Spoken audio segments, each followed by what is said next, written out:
Welcome everyone to this special interview edition of Monday Match Analysis.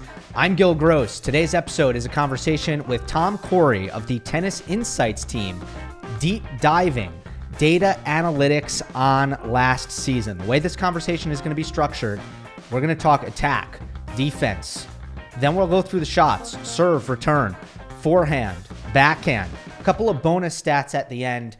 This was sort of triggered, or the impetus for this, other than I love to catch up with Tom from time to time to talk about some of the data that we're seeing on tour and, match it up with what we're seeing in terms of wins and losses, what we're seeing as far as observations of what's happening on the court.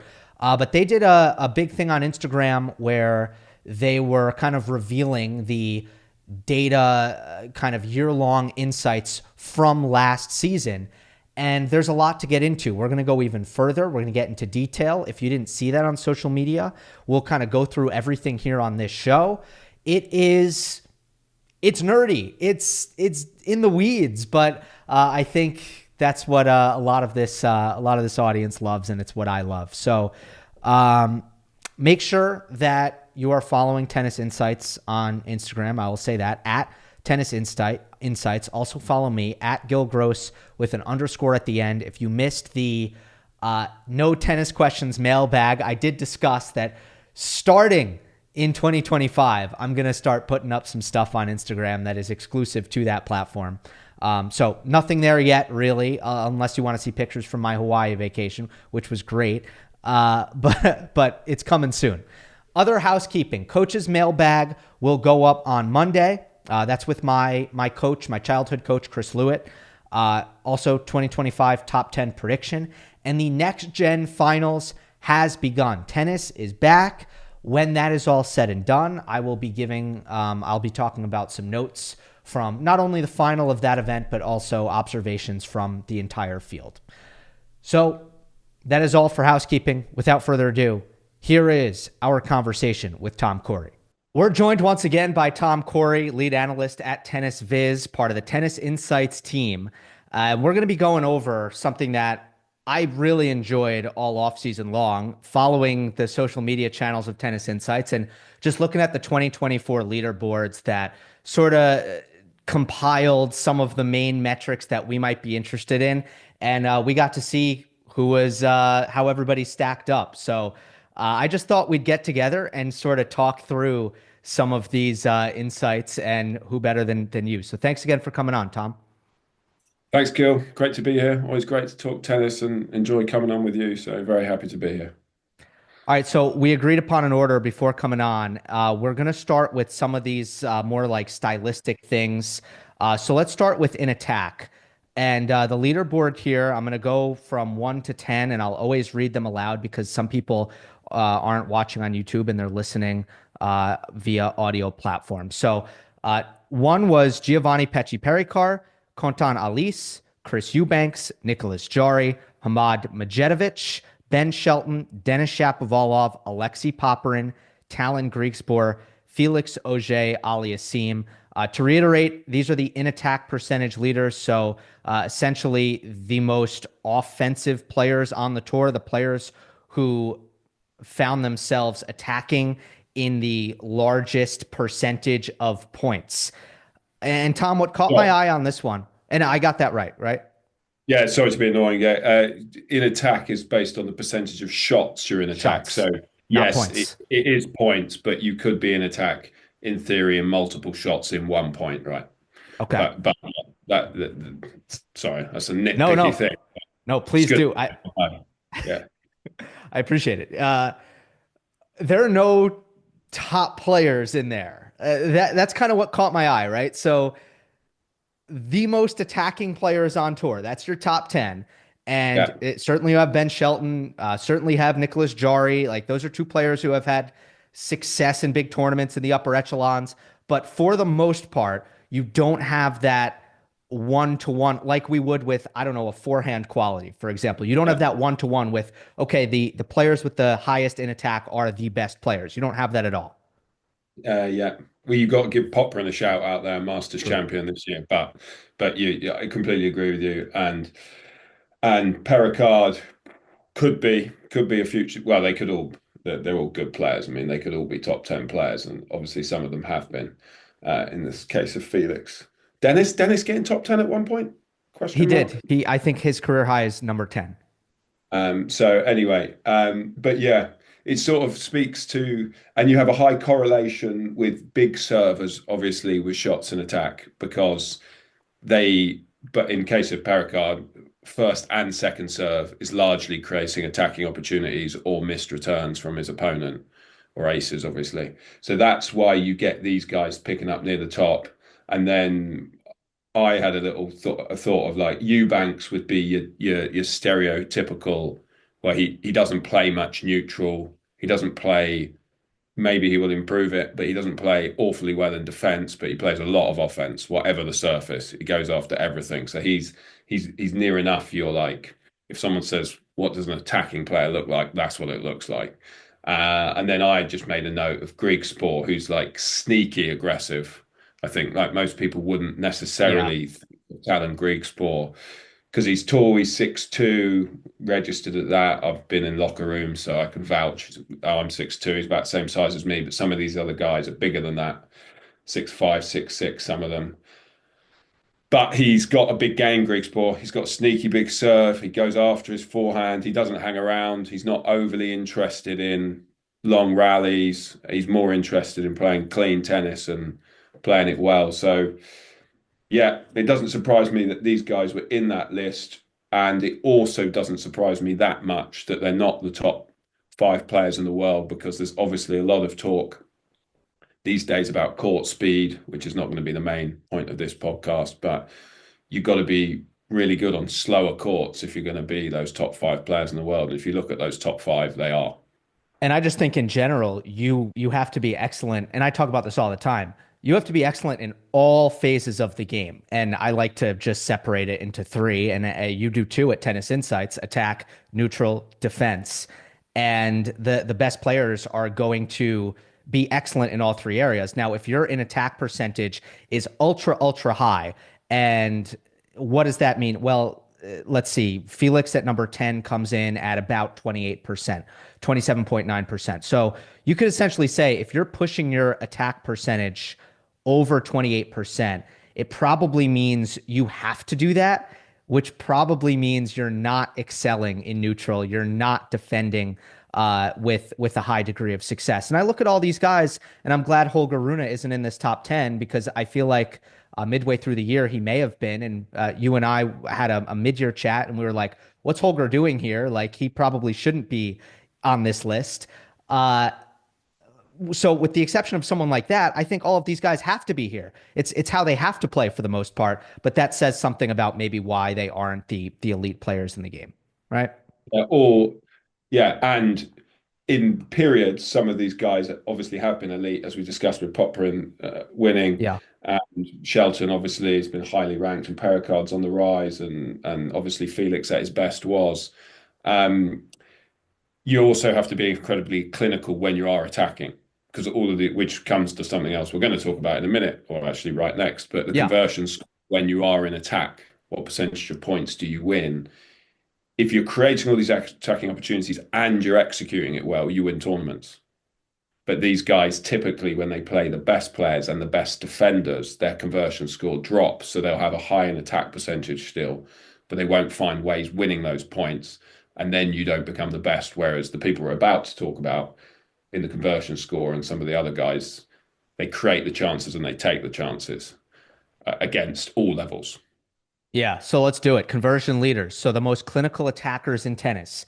Number one, Yannick Sinner, then Grigor Dimitrov, Carlos Alcaraz, Denis Shapovalov, Artur Fils, Andrei Rublev, Marcos Giron, Novak Djokovic, Yiji Lehechka, and Matteo Berrettini. I thought Alcaraz, first of all, might be higher than Sinner in this. That's kind of where I wanted to start. We've seen Sinner, we'll see Sinner at the top of so many of these leaderboards, which makes sense. He was a winning machine. He's good in so many areas. This was one, if you asked me before, okay, who might be a better finisher? I might go to Alcaraz, but Sinner was able to top Carlos in this category. So I was curious your thoughts on that to start. Yeah, well, I think first of all, they're both, a 1.6% difference across 52 weeks of X matches across the ATP tour.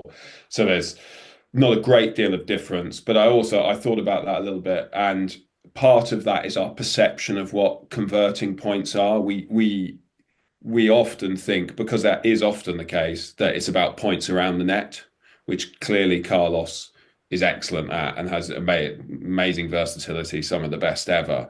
And Sinner not as good as Carlos in that space. But where Sinner, much like Novak, when Novak's he's dropped a bit here, but he's last year, I remember he was top of conversion score at the end of the year. Is he's so clinical around the mid court, or the what we call in Britain like the orange baseline, the three-quarter court, with forehands and backhands, that you're often, if you're receiving a low quality shot in that area, our system will put you in attack because you are. And he's so clinical at that. So he's not quite as versatile and all those points around the net, but he's cleaning all forehands, all backhands from that area of the court. So how often are you watching him play where he's making mistakes there? This year, not very often. So that will be contributing to it. And then Carlos does have some wayward performances that we all know about. Not many, but he does, and that in all of his scores brings them down because he can put in some erratic stuff at times. So that may be affecting it as well. Yeah, in Sinner, not so much, right? I wonder what his lowest scored match quality was. It probably wasn't very low. I don't know if you want to go take a look at that. Meanwhile, um, yeah, I thought about that as well. And I also think there's a flashiness factor that the data doesn't care about. So if Sinner steps into a short ball and hits a forehand cross and it forces an error, that counts the same as Alcaraz changes, grip changes and hits this gorgeous drop shot that leaves his opponent frozen, right? And you might think, okay, Alcaraz had the prettier finish, the more, I guess, emphatic finish, but both of them just at the end of the day, you were in attack and you won the point. So I think also just the way Alcaraz is able to attack, it's probably the most kitchen sink, explosive arsenal that we see. It maybe leads us to believe that he might beat Sinner in conversion score, but at the end of the day, you don't need to be flashy all the time to get it done. Exactly. There's always the outrage factor in anything when we're watching versus the data. The data doesn't care about the outrage factor, as you say. It doesn't have a short-term memory, it has a long-term memory. And so you're right. I agree with all your observations. And Carlos could easily succeed him in the conversion score next year. Yeah, Like yeah. it's not like Splitting the hairs. data points where it's like 5-10% difference. It's 1.6% difference over the whole year. So yeah. Do we want to go to just to finish up the conversion scores? Was not surprised by the top three, which once again was Sinner, Dimitrov, Alcaraz. I I was not surprised to see Lehechka in here at 9. I was not surprised to see Berrettini in here at 10. I was a little bit surprised with Fils at 5th, and I was definitely not expecting to see Marcos Giron at 7th. Yeah. Yeah. Well, fees will come to him in a bit more detail in something else, but the short story is post Wimbledon, he's played some seriously good ball. I'll bring it up again later, but landing more of his forehands in the court, and that's created winning more attacking opportunities and put a rise in his forehand shot quality, which I'll come to later. So it's not that surprising. Giron, I was also very surprised. And then I wrote down in my notes before I checked numbers, compact swings, plays with precision, like in general, right? Uses people's pace, changes direction, plays with precision in attack. And then I looked something up and I was pleased at sort of earning my keep, so to speak, because my eyes matched the data and his forehand accuracy when he was in attack. And that measure I've shared with you before is when players are playing in attack and it's how many balls do they hit 1 meter from the sideline. and his accuracy was 44.5%. The tour average is 37%. And in one of the directions, it was up near like 48%, which is extremely high. That is as high as any of the top guys. In fact, higher than most of them because they're hitting it harder. And his pace was lower, but he's finding ways to be clinical in those situations. But then going back to where we were before, Giron is not in attack anywhere near as high as any of those guys that were previously discussed, or even a Carlos or someone like that. So he's clinical, but he doesn't create those chances. If he was able to create more chances, then maybe we see his ranking even higher than it was. Yeah, and he doesn't really have the big serve to set up as many of those chances as maybe he would like. But the forehand has gotten way bigger. Andre Agassi told him, start pounding your forehand. Like, let's start using that as a weapon. He did. And, Giron used to be kind of a more physical defensive player. And Andre was like, hey, let's start hitting that forehand. And it's made him a better player. It's also really flat. So it's going to come through some court surfaces And in if a you hit way it that, 1 meter, if you hit it 1 meter inside 1 meter from the sideline, you do that consistently yeah, with a flat, then you win points when you're in attack. definitely. All right, let's go to Something to, defense. Let's go to yeah. defense. Steal leaders. Percent of points won when you have to defend. Number one is Corentin Moutet. Then you have Carlos Alcaraz, Daniil Medvedev, Novak Djokovic, Roberto Bautista Agut, Alex de Minaur, Alexander Bublik, Yannick Sinner, Sebastian Baez, and Gael Monfils. Let's talk about Corentin Moutet being number one first. I'm actually not surprised based on how he plays and just watching how often he's dropping back and defending. I imagine he is defending.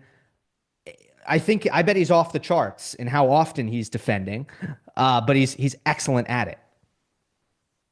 Yeah.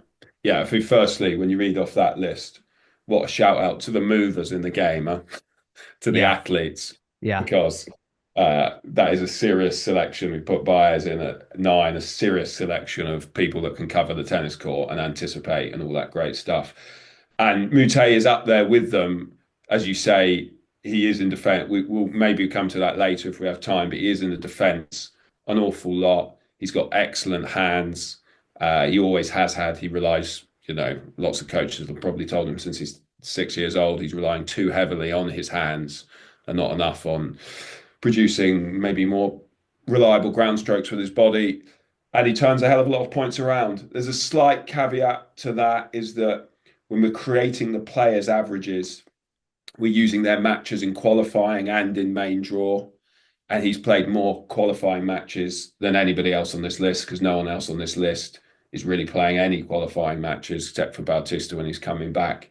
So that'll inflate his score by 1%. I looked it up. So he would still sneak in the top 10, but he wouldn't be number one if it was only based on main draw matches alone. But yeah, great mover, great yeah. player in that sense of the game. We talked in the last in conversion. We talked about how Sinner is higher than Alcaraz and that he was number one. This is one of those rare categories where you don't see Sinner at the top. He comes in at number 8 in steal score. So sometimes, especially this year, folks have looked at Yannick Sinner and thought, okay, like where can he get better because he's so good in so many areas? Maybe this is one of those things. Do you think maybe he can bump up that steal score? I mean, his movement is one of the main things that's gotten better and better. And when he has to go into the corners and rely on the strength of his legs, he has improved so much in this category. But still somewhat modest for Yannick Sinner coming in at 8 here. Yeah, I mean, 8 out of everybody is still strong, right? I mean, we're so Right. used to seeing him number one, but that's still great in terms of compared to the world of tennis. That said, I looked it up last year. This time last year, he finished at 35%. So he's jumped 1.4%. So 35, he would have been outside the top 10. There's close bunch rating, so I'd have to double check, but maybe even outside the top 20. So to back up your point, the data's backing up your observations that he is moving better. He's winning more points in defense. He plays with huge power out of defense. I won't go into those numbers, but if you check out our channel, we did a a review of particularly him out of defense and how hard he's hitting his backhand compared to the rest of the tour when he's in defense.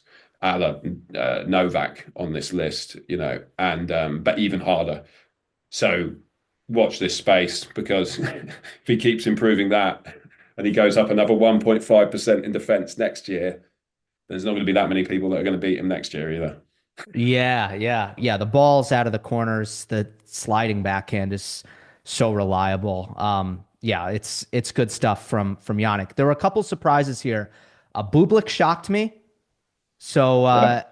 we can maybe talk about Bublik, and I also thought De Minaur would be higher than he is. 6, still very good, but I was expecting to see him probably top 3 in steal score.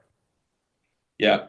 Well, let's start with Dimanow, and then I'll give you my one thought on Bublik. But Dimanow actually has been slightly done by the fact that he was at 37.9 pre-Turin. So actually co-number one with Mute going into Turin. And then he played 3 matches where he combined for a steal score of 26%. So that's affected his has dropped him those few places. So if you took Turin out of it, he's actually is, let's say, top 3, like you say. Um, so yeah, he is one of the best defenders. He's always near the top of steal score. He didn't have a great run in Turin. Difficult conditions for him, fast court, that bit of altitude, top players.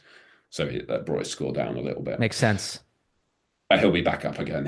He'll stay in that top 10 as long as he's a top player. He'll 100% be in the top 10 of steal score, because that's a big part of his game. Yeah. Bublik's again another sneaky one, because he's big and he's got that big serve and he's junk balling people. People don't think of him necessarily as a great defender, but he moves like the wind for a big guy, and he's got excellent hands again. So there's a high correlation between people with good hands on this list as well, right? Not always like in the, Sinner's not renowned for his drop shots yet, but he has got excellent hands and ability to feel the tennis ball. And Bublik also has that. And he also plays where he creates defense for himself, right? He baits people. He hits slow balls sometimes to bring them in, and then passes well, even with slightly, not normal technique in some places. So it doesn't actually surprise me as much as some people. But then I'm looking at the numbers all the time. So Right. And I can make sense of it when I saw it. I wouldn't have predicted Bublik top 10 here, but when you see it, you can make sense of it. I mean, here's a guy who, first of all, plays a very passive court position in neutral baseline rallies. He loops a lot of really slow forehands, as you said, like when he's just trading his forehand and he's not deciding to sort of, counter and really rope it, which he'll try to almost catch his opponents off guard with that. It is a very kind of rope-a-dope style that he plays from the back of the court. And yeah, you don't think about it because, well, he's serving so big that a lot of points aren't even developing that far. And he's not breaking serve that often, but yeah, he moves well and he actually loves to play defense from the back of the court. Maybe too much. I think yeah, if he had a more like balanced baseline game where he could build more pressure from neutral, I think he'd be in better shape probably. quite possibly. Exactly. Yeah.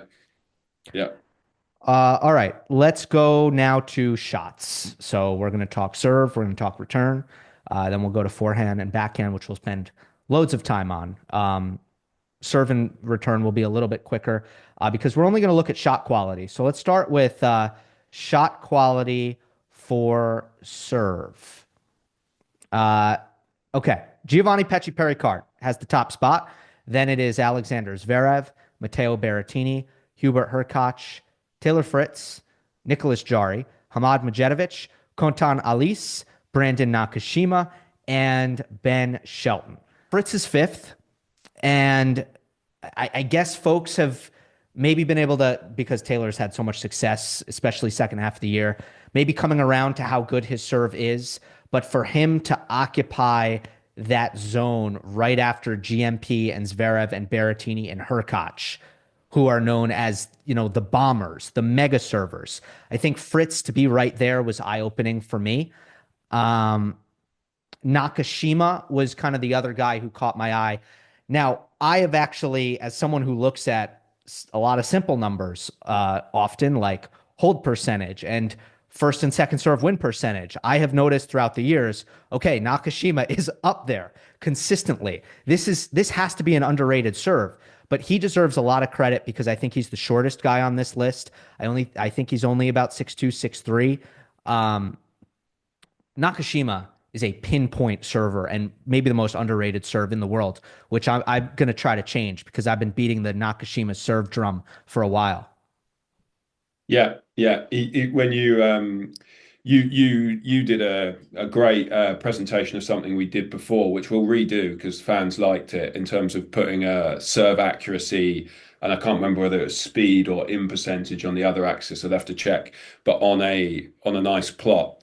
And Nakashima would be right up in the corner of one of the most accurate serves. He's got an accuracy score of 51 centimeters, which if you compare that to Ben Shelton's at 64 centimeters, and the tour average is 58 centimeters, which is not how shot quality is created, but it is a factor in it. How close you serve to the lines increases your serve quality along with the mix of pace and speed and swing on the ball. So it very much, people will go, oh, Ben's a lefty, you're not taking the swing. We do. We have a deviation measure in it, which shows how much it swings from bounce to the opponent making contact with it. But the bottom line is Nakashima serves more accurately than Shelton. If Mm-hmm. Shelton, and Shelton's narrowly below him, but Shelton's got that express pace. So if Shelton was able to serve more closely at the spots, the serve accuracy excludes body serve. So we're smart enough to realize that if Shelton tries to hit 130 in the body on purpose, we're still giving him a reward for that. And that'll end up a 9 or a 10 in the shot quality score because of the pace. But when he does go for the lines, it's not as accurate. Yeah. So and Nakashima's is very accurate, and so is someone like Quentin Harris, which will also surprise people.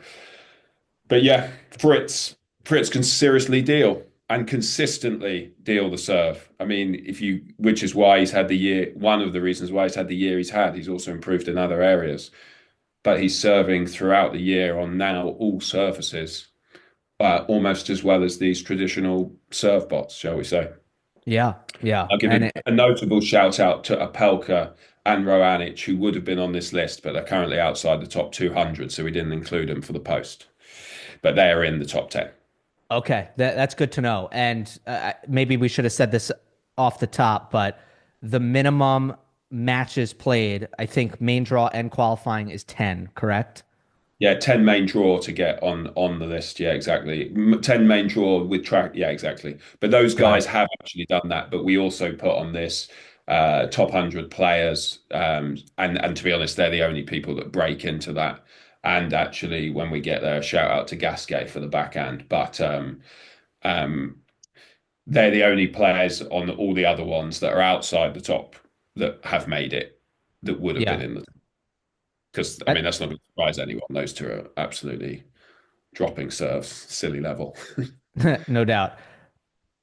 To pay this one off, not surprised by Pechi Perikar in the top spot. I think everybody it doesn't take very long to watch him and be like, okay, that's different. It's different even than Hurkacz. It's different than Zverev. It's a totally different level.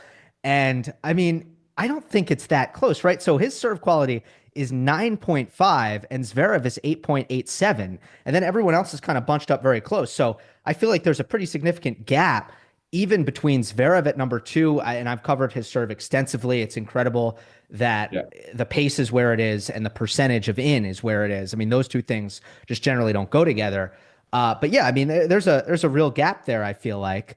And then the no. other thing, you want to talk about GMP? Oh, I mean, it's just as you say, it's different.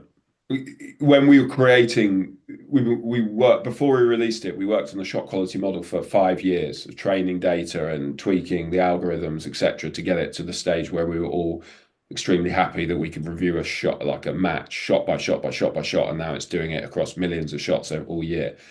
And when we did that, the best server in the game was Isner, because that was however a few years ago when we were training it.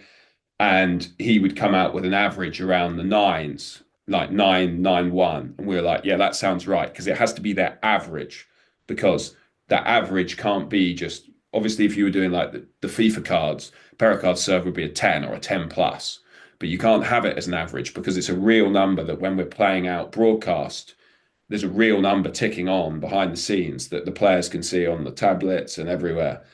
So there has to be some performances above it and some performances below it because it's their average.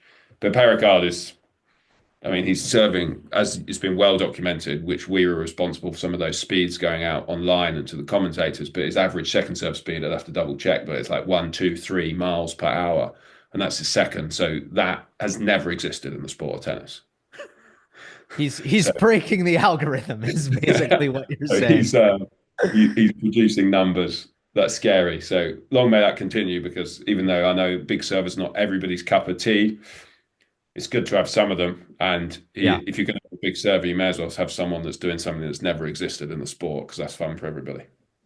Before we move on to return, I just want to comment. I'm glad we hit the Shelton accuracy thing because from watching Ben's matches, I felt oftentimes, especially against the best, the serve isn't making as big of an impact as it needs to, uh, given his difficulty breaking serve and given sort of his build and his play style. And that accuracy thing, which I think it did get better from 2023, I would imagine. But that's a big area for improvement for Ben. So we often look at weaknesses that can get better, and that's how a player improves. Strengths can get better too. So even though the serve is the best part of Shelton's game, you watch it and it still looks like there's more to unlock out of that particular shot. And I think he can move up this leaderboard in terms of serve shot quality and move up from 10th. And I think the way to do it is to hit more spots and maybe to use the flat serve a little bit more, because sometimes he does get a little off speedy with it. And I look at the elite servers, the players who dominate with their serves, they mix in the off speed, but not nearly as much as Shelton. I agree. I agree with everything you just said.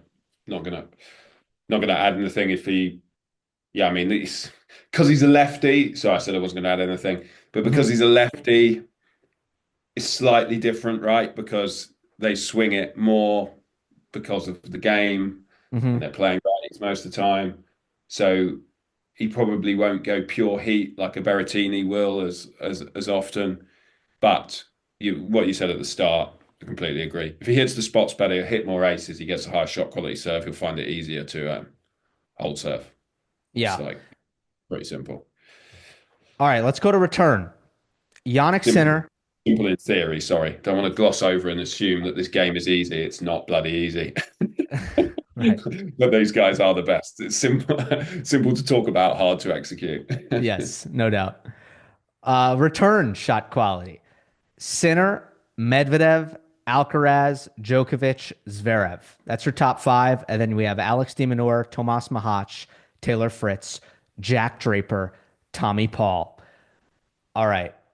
Let's start with the obvious here. The top five: Sinner, Medvedev, Alcaraz, Djokovic, Zverev.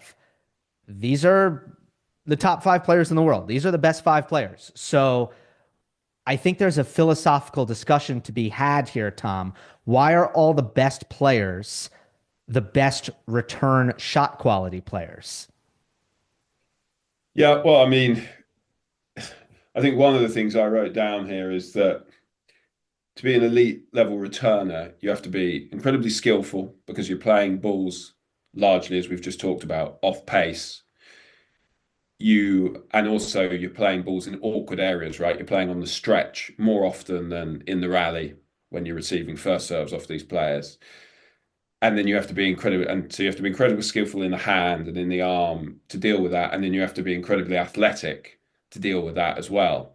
And those five guys, so I'm not trying to get into a debate of the most athletic players on tour, because there will be some other people put in the mix with them.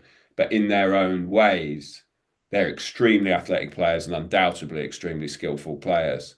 And they're also, with the return, tactics comes into it, right? Where it does with all the shots, of course it does. But your ability, your self-discipline to return up to the line, that's where the mental side of the game comes in loads.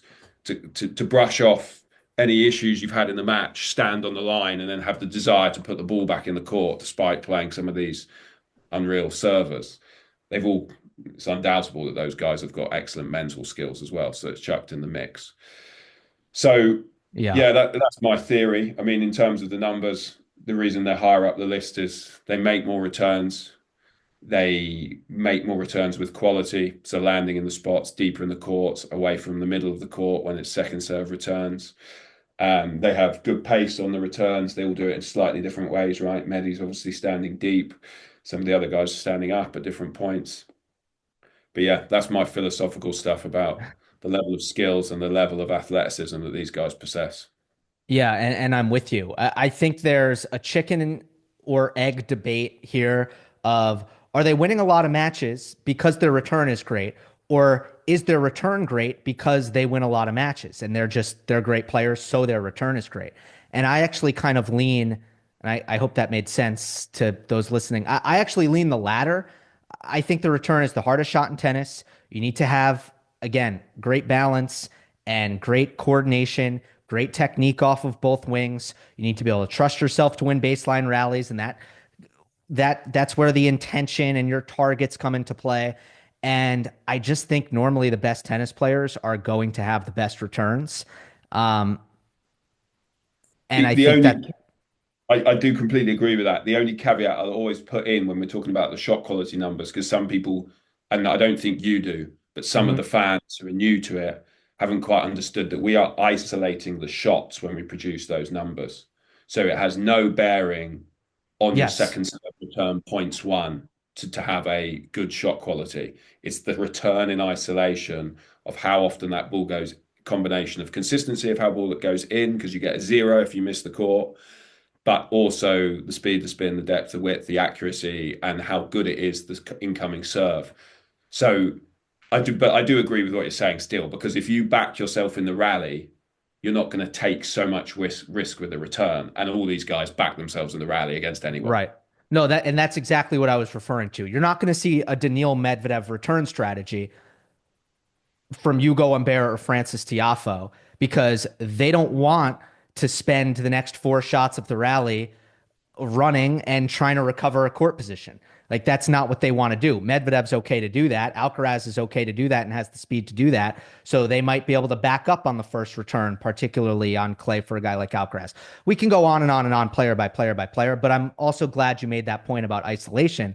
That's so valuable, especially for serve, because often you'll see fans struggle to, I think, isolate certain shot, right? Like if you're gonna say who's a better server, Pete Sampras or Milos Raonic, and you put out a fan poll, you might have I think Sampras might win the fan poll. And then if you isolate it, I don't think Sampras would win. But that's just Or a or or Federer and Pericard. right. Because like it's not disputing the fact that Federer was an amazing serve.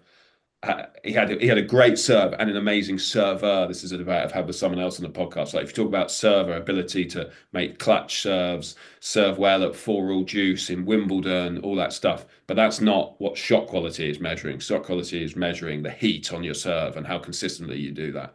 So yeah, I'm backing up your point. Sure, and let's look at a guy like De Minaur.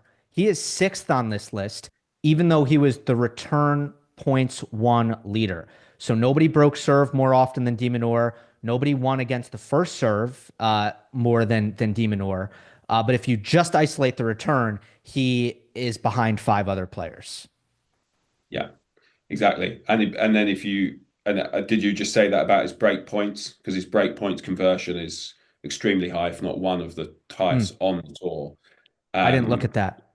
which again isn't necessarily the return, right? He's obviously putting the return in on those break points, but then as we've talked about before, which all those other guys on this list are, he's an excellent stealer, and people who steal points in defense break serve. There's a very high correlation between that because even again, you often end up in defense after the return, even these great returners. So it's what's their ability on ball four in the rally, ball six in the rally to turn the point around. And that's a massive thing that Dimonau does, which is part of the reason why he wins so many return points. It's Right. not people who watch and they watch Francis like T second serve returns and hit clean winners, or Holger Yes. who plays so aggressive on returns. And like, oh, he's a great returner. You're like, yes, but he is, but you're not watching all those points where the return's gone back in and they stole a point, and then that's why they break serve. You could hit a bad return. You could hit a bad return and win the point, right? It can be short, Yeah, it can be weak, and De Minaur can use his speed to get back in. The last thing I want to hit on with return quality is Medvedev, who still comes in at second here, despite overall having a bit of a frustrating year. Still very good by most standards, but he struggled against his main rivals and the top players, and his title haul ended up being disappointing when you look at 2024. But still second here, so very high score in return quality. yeah. And I already mentioned, if we get a list up of, which we might come to a bit later, if you get a list up of the most consistent returners, he's always right up there on that. That Yeah. won't come as a surprise to anybody. What might come as a surprise to people, that of course all the players on the tour, he has the highest first serve return average speed. And that Hmm. is not just when we're calculating and using speed for our shot quality model, because we're nerds and we thought about this.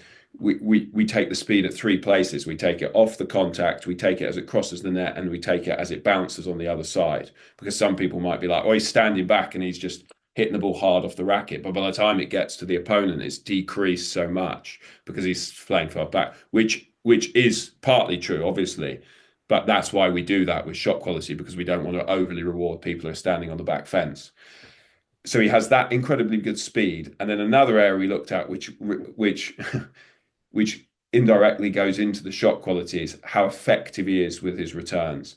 And something that, this is quite niche for the fans, but Sinner, I looked at just two of his biggest rivals.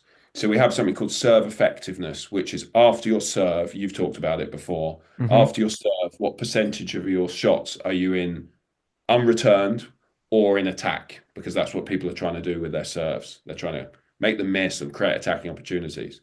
Now, on the second serve, which is still what they're trying to do, they're just trying to do it less.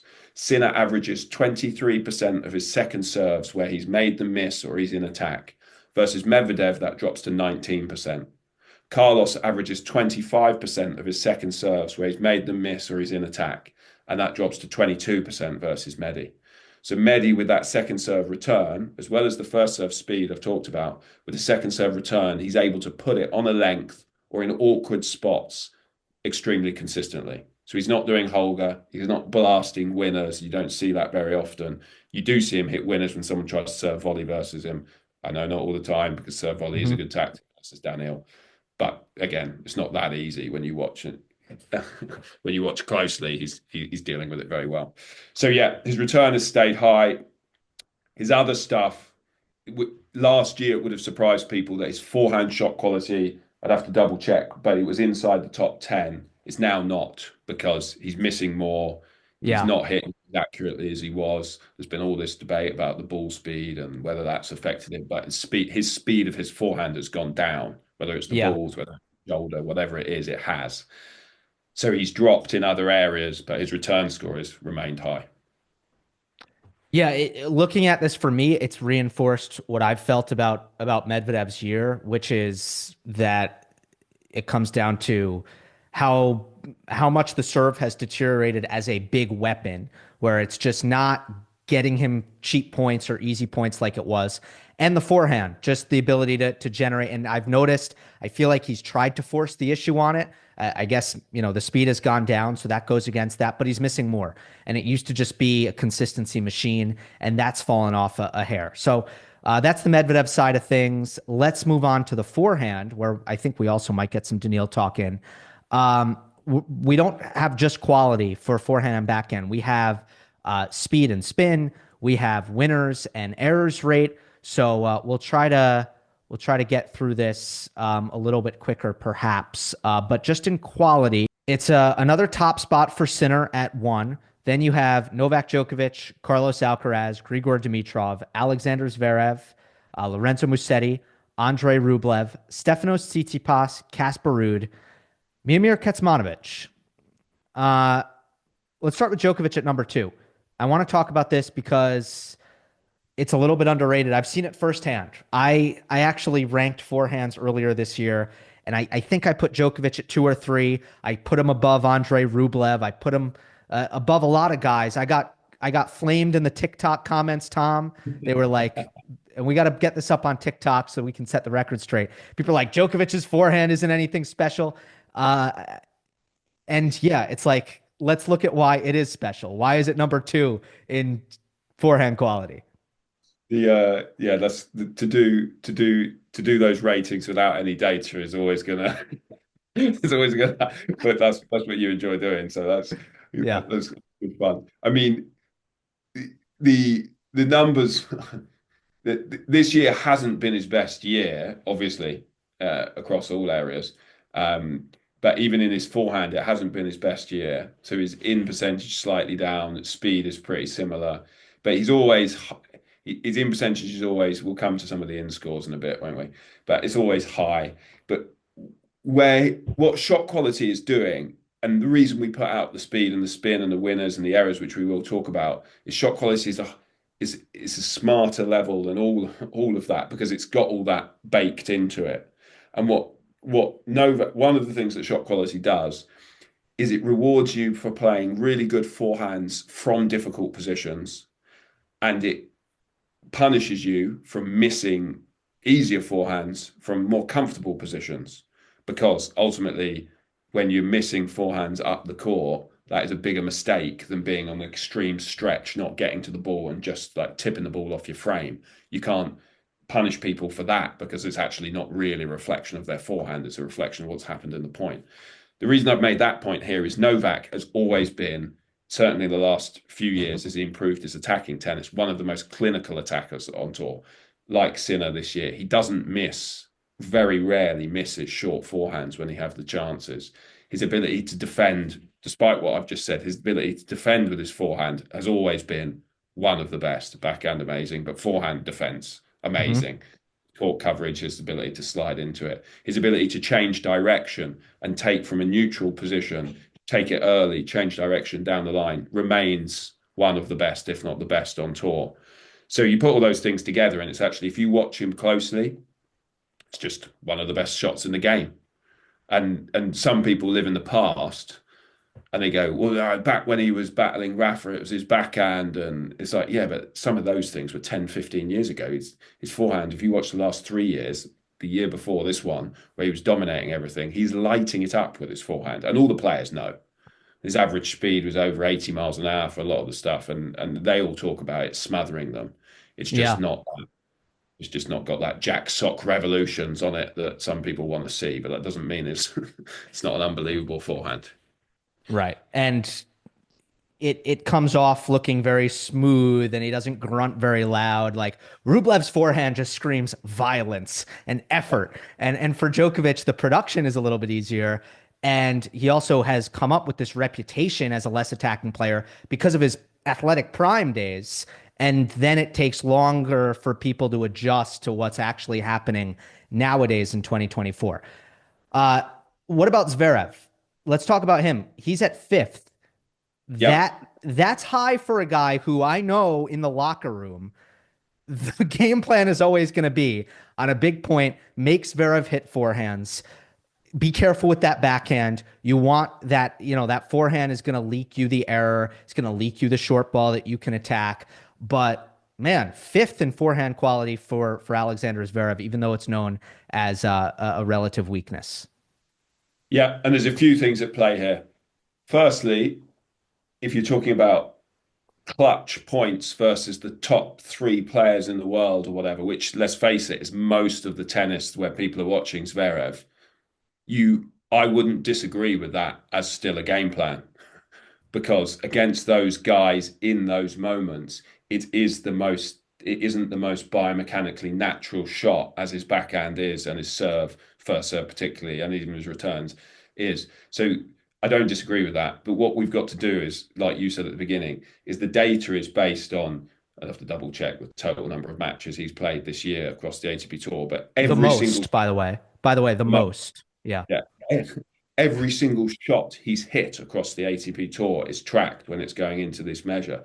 So we're not, people aren't watching and remembering the 250 or the 500 where he's beaten someone 3-3 and has hardly missed a forehand. They're just remembering it when it disappears versus Sinner in those really close points like that. So that's one thing. The other thing is he's improved it a lot. He was outside the top 25 forehand quality of points of last year. So it's not that he's always had the highest quality forehand. He's now, and then some of the numbers that go into it, is he's increased his speed in offense. If you check out the Tennis Insights Instagram site, scroll just below these ones, you'll see a post about his forehand from offense, and he increased it by 3 miles an hour in the inside out direction. He's also, this is really niche stuff that we looked up because we're always interested in why the model's producing these numbers. Zverev ranks fourth on tour for average speed from defense in his forehand, up at 68 miles an hour. So his forehand in defense is also much better than people think it is. And then when you watch closely, you watch him make unreal passing shots a lot on his forehand in defense. And then this is a nugget for you. He concedes the fewest unforced errors from neutral of any player in the top 10 On the forehand. on the forehand. Soak that in. So when they're in neutral rallies, whilst everybody's like, well, he's not crunching it like Sinner is, or changing direction, or he doesn't have the express pace and variation of Alcaraz, which he doesn't. I don't think he does. And the data suggests he doesn't. He doesn't go like the loop and the variation of Carlos or whatever. But in terms of unforced errors from neutral, he's hit the fewest of any player in the top 10. So he's locking it down, and then he's got sneaky good forehand down the line, which people are starting to pay attention to as he's been number 2 in the world this year. So there's Yeah. loads of data in there that shows why he is. It's just you do have to watch for it closely because he's not the human highlight reel on the forehand that some of the other guys are. No doubt. And I think that down the line has gotten a lot more comfortable for him. When he was a young player, you could just camp in the cross court when he had a forehand. He just wasn't going to burn you down the line. On the lower end, I do want to hit on Tsitsipas at eighth. There's been a lot of discussion about Tsitsipas. Why didn't he play at a top 10 level in 2024? And people like to pick on the backhand defense and the backhand return because those are the weaker spots. But for Steph, at least for me, I've looked at the serve and the forehand, which have to be elite and have carried him in the past when he's been a top 5 player. And those things, to my eyes, fell off this year. Well, him being eighth in forehand quality, okay, that's good. You're in the top 10, but I want to say in the past it's been higher. Yeah, you're spot on. I looked it up when you mentioned that to me. The beginning of the year, he was third with an average of 8.8. So that's largely a reflection of the previous year, right? Yeah, He was third, 8.8, which right now, when we published these rankings, yeah, 8.8 would have put him 2 behind Sinner. there you go. So And the reason for that is missing more forehands. Missing more forehands in offense hurts you, like I said, the way the algorithm is. He hasn't been as clinical as he is. He's still had great performances, great tournaments with the forehand, and he's still there because he has one of the best forehands in the game. But that hasn't executed it as well this year as he did previously. all right, moving on to speed and spin. So on the Tennis Insights Instagram and Twitter, by the way, or X, you have these scatter charts, right? Yeah. Scatter charts. Yeah, scatter plots. Yeah, exactly. Scatter plots. Yeah. Anyway, you have speed on the x-axis, you have topspin on the y-axis, so you get to see almost the heaviness and who's hitting it really fast and who's hitting it flat and who's hitting it spinny. One of the things that stands out here, and I'll have it up on the screen, Arthur Fils leads the tour. Well, no, he is the only player who is top 5 in both speed and spin. And to my eyes, he's second in speed and first in spin on the forehand. He was right up there last year as well. So ever since he sort of burst onto the tour, he possesses one of the most dangerous forehands in the game. And one of the questions you wrote to me or you posed to me is why does it not have higher forehand quality, which it is still high. I'll double check, but it's 11 or 12th. So it hasn't appeared on those top 10 leaderboards, but it's there or thereabouts. But it's always been, but post Wimbledon, and we did a post about this, and it even went out on the ATP World Feed as a broadcast graphic. Post Wimbledon, he averaged 8.7 forehand shot quality, which would, just like we talked about, Tsitsipas put him as second in the shot quality leaderboard. And the large difference there is landing more forehands. At that time, when I did that research, he was averaging 80% of his forehands in the court, which for context, the tour average is 85%. So he's considerably below the tour average for balls landing in. And then post Wimbledon, he was up there with 85, 84% of balls going in. And when you have the court graphics, which is on our Instagram post, he was landing more balls out of the center of the court. So he's landing more in and in better areas of the court whilst maintaining the speed and the spin. And then you're like, right, well, he's got as good a forehand as anyone in the game. But Yeah. if you hit it clean, when I was coaching a lot, I would say it to good juniors and sometimes like someone like Chapeau, it could do this, is if you're hitting it clean and into the tram lines, it's not a great forehand. It's an unbelievable, like, which Fees does sometimes. Like you're watching him, he's blasting the ball around. You're like, come on, like aim that thing. You like have a bit more discipline here because it is an absolute weapon, but you're not putting it in the right place. So watch this space. If he continues to improve like he has done the last 6 months, I see him rising up that forehand shot quality leaderboard. Yeah, me too. And that was my issue with Feast, who, I mean, he started winning more and started looking a lot more impressive post Wimbledon, as we mentioned. But for a while, it was like, okay, congrats, you're hitting the ball really, really hard, but where is it going? And are there just loads of errors happening, which was the case in the first half of the year. But man, you have a guy now. You're looking at the heaviest forehand in the world with that kind of movement and athleticism. What a base to work off of. Yeah. The other thing you'll mention, and we'll move on. I'm gonna just throw a bunch of my notes here on the forehand. First, for speed and spin, if you look at the top 10 players, Ruud and Alcaraz are looking really good on this chart. They are kind of your tier one. Then you have a bunch of guys bunched up together: Sinner, Zverev, Fritz, Dimitrov, Djokovic. They're the sort of the tier two of heaviness in the speed and spin.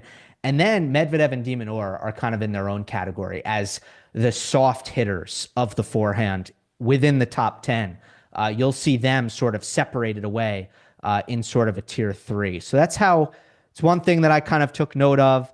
Then in the winners and errors rate. So percent in, percent winners, which by the way, Tom, I absolutely love this stat and that it's available to us. It's something that I've kind of always clamored for because everything, like any good stat, is put into a rate. Like in a 5-set match, the winners count might be one thing versus a 2-set match. But that doesn't tell me who hit more winners. Like I need that put into a rate.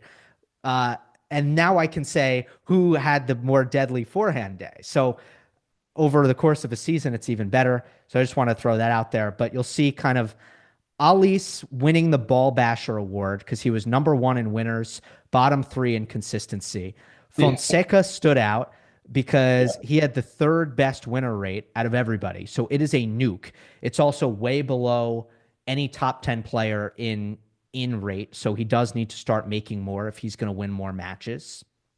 Yeah. Then I looked at the top in rates, the players who made the most, the highest percent in, and it was RBA, Roberto Bautista Agut, Roberto Carballes Baena. No surprise there with those ball machine-like Spaniards, and Novak Djokovic at third. But Djokovic is just hitting a lot bigger and more forcefully compared to those two, And and more that accurate, and more more accurate, accurately. changing direction better and taking the ball earlier. So that's why he ends up with a higher shot quality score There you go. because doing those things better. How about Medvedev? Second lowest winner rate here. Only Manarino has a lower winner rate on the forehand.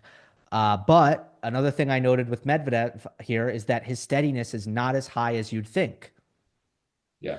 Thiago Monteiro is more almost like up and to the right on this chart. So in winners and errors, he actually is almost off the charts. And that's pretty impressive. I also think that Monteiro, the lefty Brazilian, has probably one of the worst backhands in the top 100. So I think that holds him back quite a bit. But the forehand is a gem, and this sort of fleshes that out. Yeah. And I Um, think it's worth. I was just looking at where he sits on forehand quality. He's rising, but he's not yet near the top. But it's worth. There he is. He's down. He's in the 30, 32. okay, Um, but yeah, it's worth just fleshing out one more point, and then I won't bang the drum anymore. go ahead. But all of this that we're talking about is why we created the shot quality metric, because Sinner hasn't been mentioned in those things you've just talked about there. But tennis is more complex than just how hard you hit it, or how spinny you hit it, or even how much you get it in, or even just how close to the lines you hit it. It's the combination of all those things together, and how well you do it from difficult positions in the court versus easier positions in the court. And that's why you get Sinner not standing out on some of those other charts. He's still good, but he's not standing out. But he does stand out on that other metric, because tennis is all those things combined. If you want to be really good, you can't just be an outlier in one of them, Right. to the points that you've just made. Yeah. And speaking of which, Rublev among the top 10 players, if you just look at winners and errors rate, he looks the best. Him and Alcaraz, but Rublev a little bit better than Carlos in both areas, winners and error rate. But yeah, I mean, if you look at, I don't know, defensively, for example, Rublev isn't going to stack up. That might dip his quality. And then the last note I have is Karatsev, second worst in percentage. He's around 76% forehands in. Just something I want to throw out there. There's always curiosity about Karatsev, right? I mean, he's a top 20 player for 3 months in a row at the start of 2021. I think I Yeah. have the year right. Yeah, yeah. 2021, and since then he's sort of fallen off. So, you see the consistency number that low, it sort of explains things. So that's my notebook dump on the forehand. Anything you want to throw in? No, no, no. That Okay. was great. All right, let's go to backhand now. Top 10 in quality. Sinner is number one again.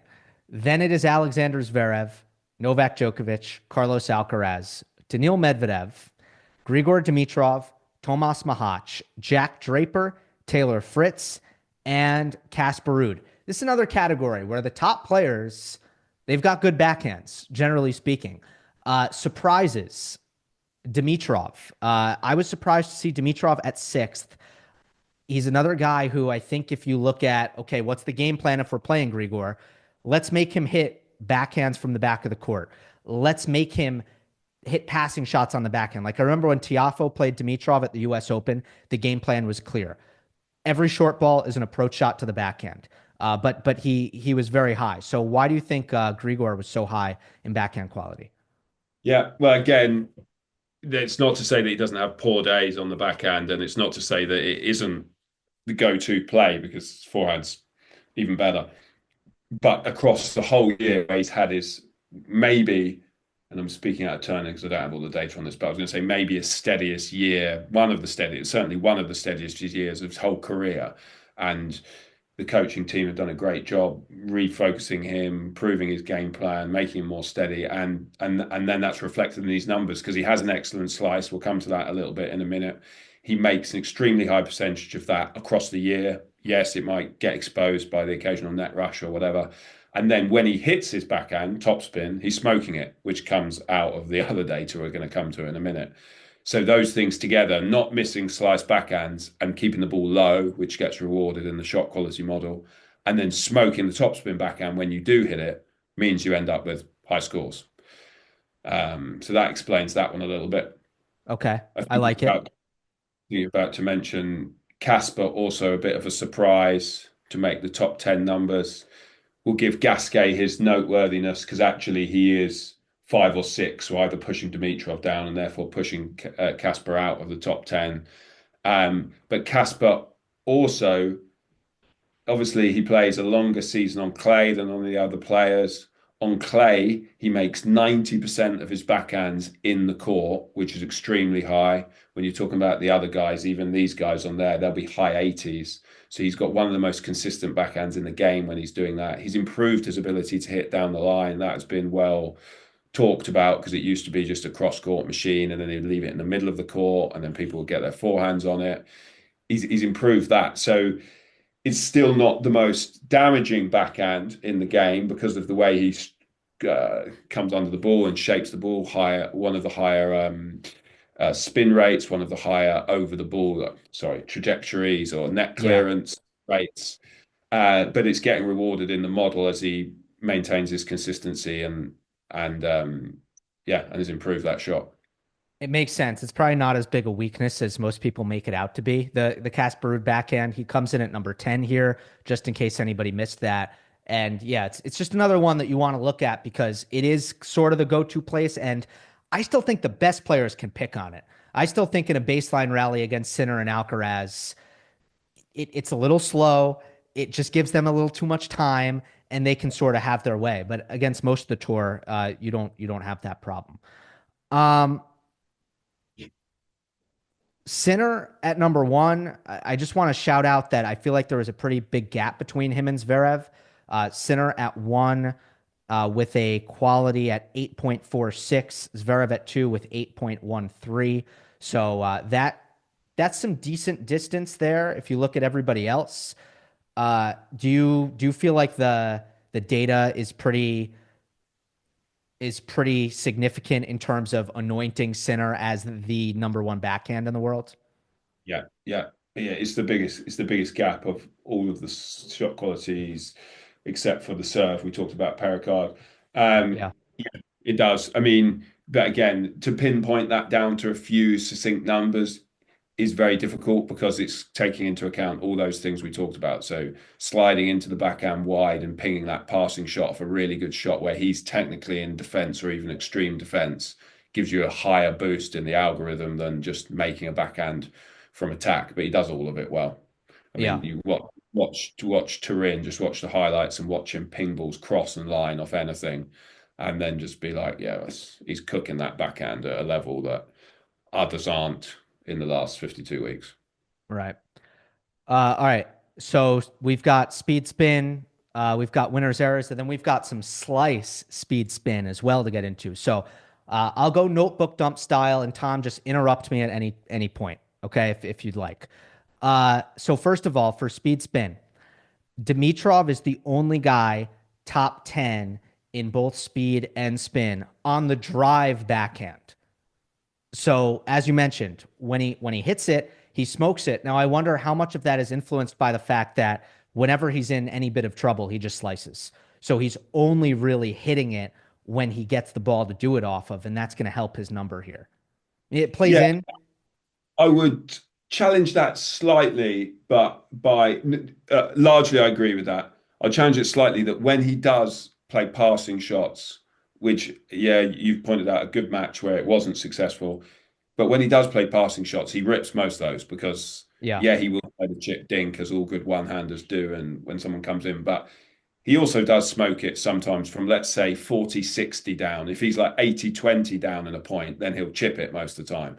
But he does go for it there as well. So it's not as clean as people would just be like, oh yeah, he serves and he's got an easy backhand and he pumps it because he runs around and hits forehands on most of those. Right. So I'll challenge that a little bit. But yeah, Okay. he's been there before. Even before I started doing this, I'd see Hawkeye put up the stat saying that Grigor Dimitrov is the fastest backhand on tour, and they wouldn't give all the extra context. It'd be the commentator's job. But I always used to be like, what? Like I didn't Same. buy that. I didn't understand what was happening, and they were just taking topspin backhands to produce that. Anyway, but yeah, he's hitting it big. Like all the Yeah. data. But So he's a one-hander. I want to look at Tomas Mahac. I want to shout him out because you look at the top five backhand speeds. It's it's Sebastian Offner, it's Nicholas Jarry, it's Marin Cilic, it is Grigor Dimitrov, who's a one-hander, and that brings its own advantages. And then it's Mahac. Mahac is the only guy who's about 6 feet tall with a two-hander. For him to have that sort of backhand speed, just remarkable. And I was glad to see it because it's something that I picked out just watching him. Like, okay, that backhand is very different than what you would expect. So that is just a very special shot that the Czech has. Czechs have got a history of good backhands. They do, they do. And Something with the balls, the court they play on, fast indoor courts. They're and then you go on the girls' side. the girls' side have produced a hell of a lot of really good double-handed backhands. So he's just going in the mix. But it is an outstanding backhand. Totally. Man, I mean, men's six is really good as well. One thing that I wanted to look at, I actually posted this on Twitter X. Top four highest RPM backhands are all one-handers, which is not surprising. Tsitsipas actually leads. You've got Gasquet, you've got Christopher O'Connell, you've got Dimitrov, as we've mentioned. Six of the top eight are one-handers, and the two-handers who are in that top eight in topspin are Nadal and Ruud, who shape the ball more, have that higher trajectory, as we've discussed. So, you look at one-handed backhands and you think, okay, is there a place for them in the game? If you're looking to generate heavy RPMs, it's still the way to go. You're still going to have an advantage. De Minaur and Medvedev, once again, the softest hitters in the top 10 in this chart. So we talked about them on the forehand side being lower in speed, lower in spin. Same thing is true on the backhand side. They stand out for being sort of softer hitters than the rest of the bunch. Shall we go to Yeah, slice? let's do it. Okay, backhand slice, speed and spin. First of all, Dimitrov, again, both the spinniest and the fastest backhand slice in the world. One-handers, again, tend to shine here. Musetti is top five in speed, along with Wawrinka and Evans. And then in spin, you have Christopher Eubanks. You have Alexander Kovacevic. So it's kind of theorized by a lot of coaches. Oh, the one-handed backhand, you develop the slice easier. Well, you look at this, and it appears to be very much true. You also have some guys with weaker backhands who rely on the slice more. Matteo Berrettini, Felix Auger-Aliassime. They're both also top five in backhand slice spin. The one guy missing from that, which stood out to me, is Tsitsipas. He's sort of in that average bunch. He's not with a lot of his fellow one-handed backhands in terms of slice effectiveness, or even with a lot of the weaker backhands, like even a Marton Fucsovics in terms of slice effectiveness. And it just goes to show you that, okay, it's something that, man, Tsitsipas could really use a better backhand slice, and maybe the new coaching team who comes in will end up making progress there. Then the last thing I have on slice is I thought it was pretty comical that Mannarino was still the flattest. Like, we know he's got the flat ground strokes, but even when he slices it, it's flatter than everybody else. Yeah, he's a truly remarkable tennis player to do what he's done. The way he hits the ball and then generate the career he has, extremely impressive. In terms of winner percentage and in percentage, Bu Yunxiaokete beats out Daniil Medvedev for consistency king.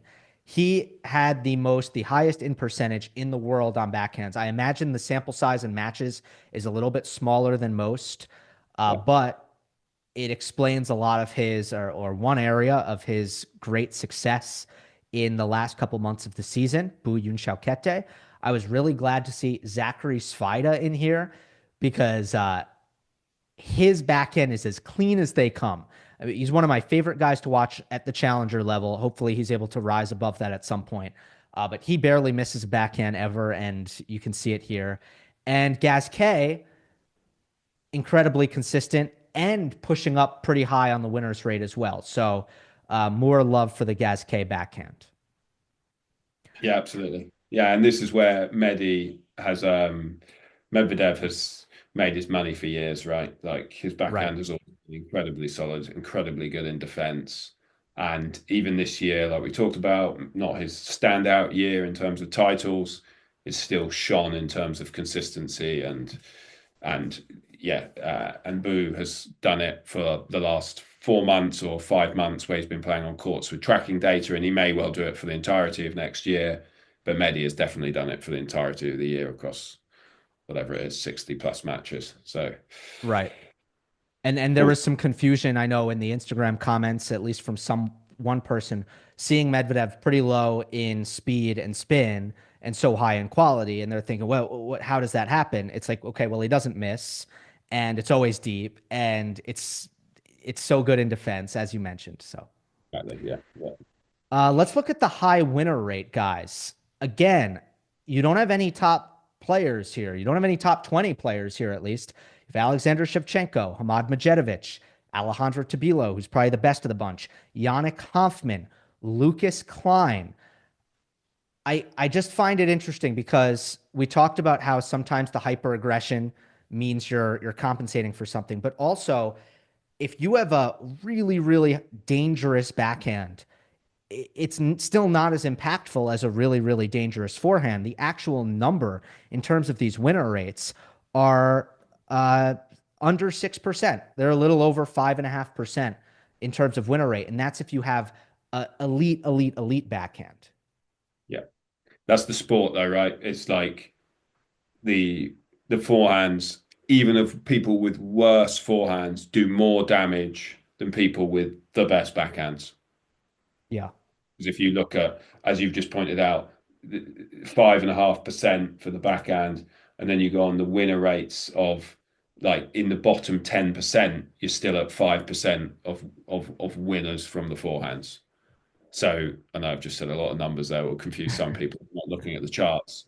But forehands do damage in tennis. Serve and forehands do damage in tennis. Returns and backhands make money if they're incredibly solid and you can manipulate the ball and you can put it into spots that either make the opponent make mistakes, something that people don't talk about a lot. How much does Daniel Medvedev force people into making mistakes? Or someone like that. Or the backhand sets up the forehand where they then take control. So And it's cool to look at the numbers and see who those people are. But then, as you're pointing, that was your number one point. It's like it doesn't have the highest correlation between that and winning matches, hitting a lot of backhand winners. yeah. And on a similar note, I've been a little bit critical of Alcaraz in some of his matches this year in terms of how much the backhand is missed because I want the forehand to do the talking. And sure enough, Alcaraz among top 10 players, we can see on this chart, lowest in percentage in the top 10. And generally, if even if you look at in percentage and winner rate, Alcaraz doesn't look great next to Zverev and Sinner and Djokovic. So I hope that Alcaraz in 2025 just leans a little bit more on the excellent variety that he brings off of that wing, tries to make it a little more solid and allows his forehand to sort of be the one to pull the trigger with the big heavy pace. Uh, that's my opinion on Alcaraz and just a slight tweak he can make, but certainly he misses it more than the rest.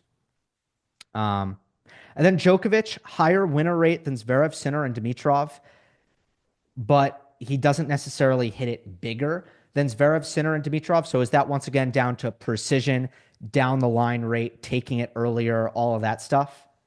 Yeah, exactly. And there'll be a little bit of those things, and there'll be a little bit of defensive passing shots. He's still one of with Sinner, isn't he? Maybe even better. I don't have the exact numbers on that, but Yeah. sliding into the backhand, hitting passing shots, they count for some of your winners in backhands in matches because, as we've discussed, you're not hitting that many, and he's the best possibly in history at that. So it's not Yeah. that surprising. No, no, and that's a big deal for sure.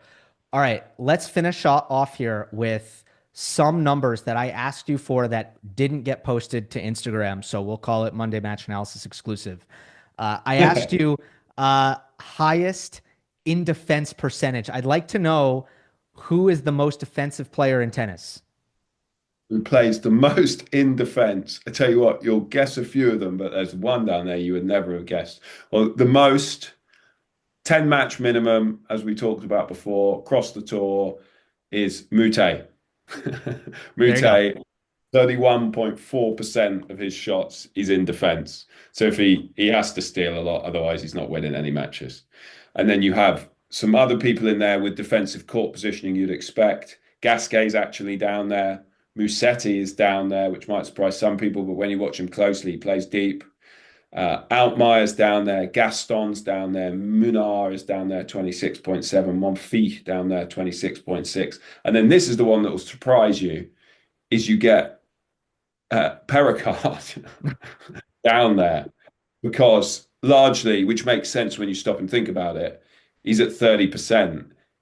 His matches are attack and defense. There is no neutral. Right. Like, it's him serving and largely attacking, or it's him not hitting great returns on the whole and defending. Like, there Yes. isn't many 8-shot rallies where it's like neutral, neutral, neutral, someone unloads. So you will get the occasional, you'll get a lot of the counter punchers down there as that highest in defense, and then you'll get the occasional uber aggressive person who has no long rallies, and therefore it's just attack and defense the whole time. Right. Makes sense. All right. Excellent. And as you said, a lot of names I would expect in there for sure, other than GMP. Yeah. The other one I asked you for is highest variation. This is one of my favorite Tennis Insights metrics. It takes slice, drop shot, angle. I'm going off the top of my head. Yeah. Volleys. Did I miss any? Short slices. You got 6 things. You basically got them though. Slices. We actually separate slices and short slices. Picture a Federer Classic or Evo does that short slice. It's not a drop shot. It's not a deep slice. It cuts the sideline. So we have Hmm. slices, short slices, drop shots, angles, and then net shots. We group. We call it net shots because it's mostly volleys, but smashes, half volleys around the net. They're net shots. So we group all those things together, and we say that that is a variation shot because it's not a typical topspin ground stroke, and then the core shots are topspin ground strokes that basically break the baseline rather than an angle breaking like the sideline. Um, so yeah, so that's what the metric is. And then right at the top of the variation shots, that hasn't featured as much this year, but you have a Cressy, who's obviously serving volleying loads.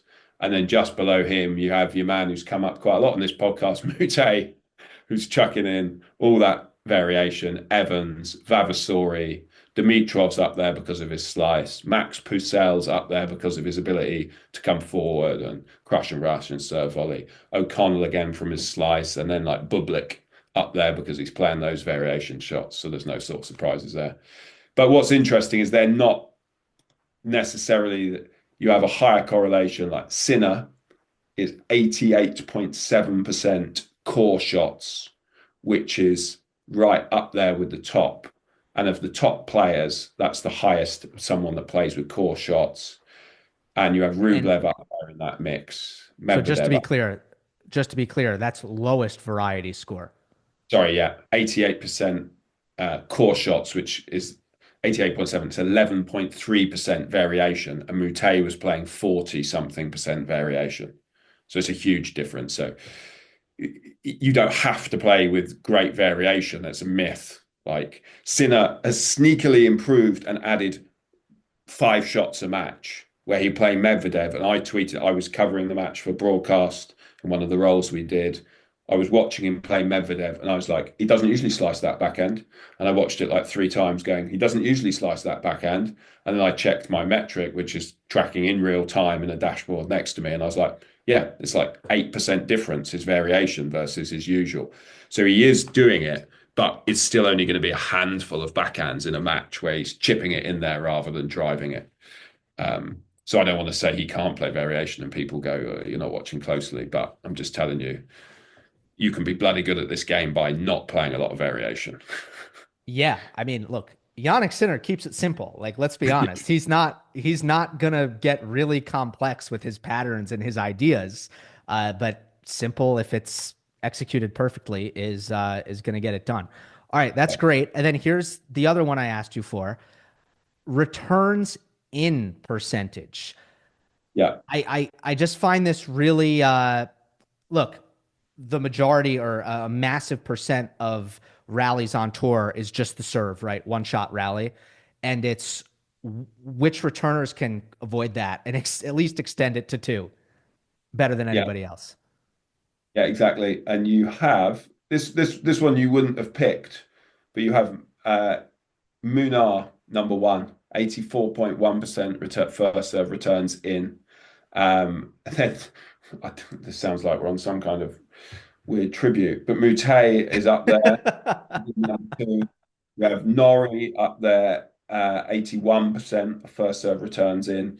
I haven't got the tour average in front of me. Give me 10 seconds for context because that does add something.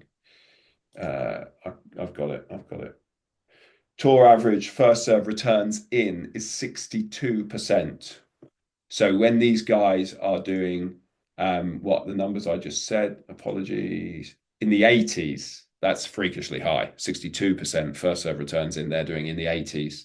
And then you have Casper, 78.8. I'm reading out some bigger names for you here. Then you get Daniil down in the high 70s, 77%. Djokovic, 77%. Medvedev first serve returns is actually lower than he previously was. And then if you go second serve returns in, which is also good fun, De Minaur, 90.9%. So the most consistent second serve returner, which contributes to his return quality. Etcheverry up there, you wouldn't have necessarily picked that. Larovic, Van Asche, and then Medvedev, 88.8%. Actually higher. And then this year, obviously, we talked a lot about not his best, but Djokovic down 86.9%. So a good 5% below the best. And actually, when you watch Novak, he is undoubtedly one of the greatest returners of all time, and people will put their stake firmly in the ground. I'm not going to do that. And they'll say he is the best. When you watch really closely, he misses more returns than some people, but then his ability to lock it down in Grand Slam finals, in tie breaks, and now I'm not missing a return, boy. You've got zero chance of missing one. That's where he really shines. Whereas if you take his overall aggregation of the year, it's not actually as like, everyone's like, oh, he must be 95% first serve returns in. You're like, he's not. Watch closer. Right. When it comes to the tie break or the 4-all game, and he really wants to win that game, he stops missing them. Yeah, I mean, look, he stands up, and compared to a Medvedev, he's not going to be that kind of consistent retriever of first serves to that same level necessarily. But I think the other thing is when he does make the return, it's just he catches it right. It's just at your feet in a half a second, and it draws so many errors in short balls. So love that. This has been great, Tom. I appreciate it. Thanks so much for digging deeper into some of the metrics and dealing or rolling with some of my observations that I threw your way. Always a pleasure to get together and talk tennis. Thanks, Gil. Always fun.